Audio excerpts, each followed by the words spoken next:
God said, behold, the man has become like one of us to know good and evil.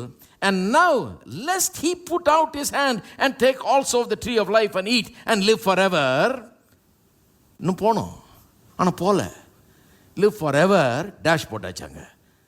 அப்புறம் அடுத்த வசனம் எப்படி ஆரம்பிக்குது? Therefore the Lord God drove him out of the garden. அப்படி என்ன ஆச்சுங்க? அந்த சென்டென்ஸை மறந்துட்டாரா? வேத புஸ்தகத்திலேயே தேவன் பேசுகிற சென்டென்சஸில் இது ஒன்று தான் முடிவடையாத சென்டென்ஸ்.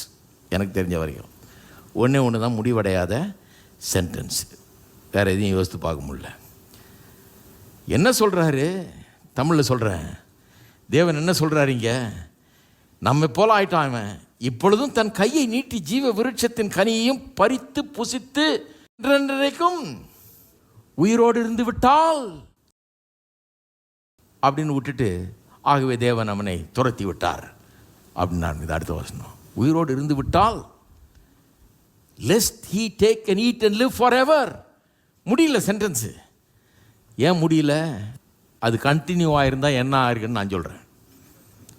இதுக்கு தான் பிரசங்கர் தேவை. அந்த சென்டென்ஸை முடிச்சிருந்தாருன்னு என்ன தெரியுமா சொல்லியிருப்பார்? தன் கையை நீட்டி ஜீவ விருட்சத்தின் கனியும் பறித்து புசித்து என்றென்றைக்கும் உயிரோடு இருந்தால், இந்த பாவ நிலையிலேயே நித்தியமாய் அவன் இருந்திருப்பானே. இந்த பாவ நிலை நித்தியமாய் தொடர்ந்துருக்குமே. இதுலேருந்து அவன் விடுதலையே பெற முடியாதே. ஜீவ விருட்சத்தின் கனியை புசிச்சிட்டா என்றென்றைக்கும் வாழ்ந்துருவான். ஆனால் எந்த நிலையில் வாழ்வான்? இப்போ விழுந்து போன நிலையில், பாவத்தில் விழுந்து போன நிலையில் இவன் வாழ்ந்து விடுவான். அது மட்டும் இல்லை, இவன் மட்டும் இல்லை, இவனுடைய சந்ததி மனுவர்க்கம் முழுவதும் அப்படி பாவத்தில் விழுந்து போன நிலையிலே வாழ்ந்து அதுலேருந்து மீள முடியாத நிலையில் ஆகிடுமே. நித்தியமாக அப்படி வாழ வேண்டுமே என்று சொல்லி அப்படி தான் வந்திருக்கணும். அது ஏன் சொல்லலை? சொல்லியிருக்க கூடாதாங்க. நீங்கள் ஏன் ஃபில்லின் பண்ணுறீங்க? அவர் சொல்லியிருக்கலாமே. ஏன் சொல்லலைன்னா, என் கர்த்தர் அவ்வளவு நல்லவர், சொல்ல மனசு வரல.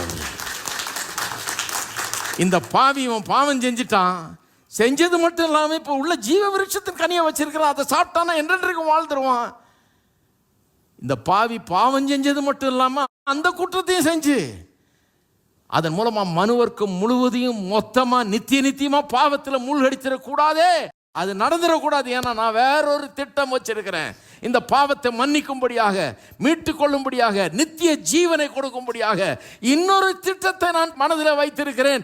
அது நிறைவேறும்படியாக டெம்பரரியாக இப்பொழுது இவனை துரத்து வெளியே வேகமாக துரத்துறார். அவனை வச்சிடக்கூடாது கையை. ஏன்னா வச்சுட்டா நமக்கெல்லாம் ஆபத்து.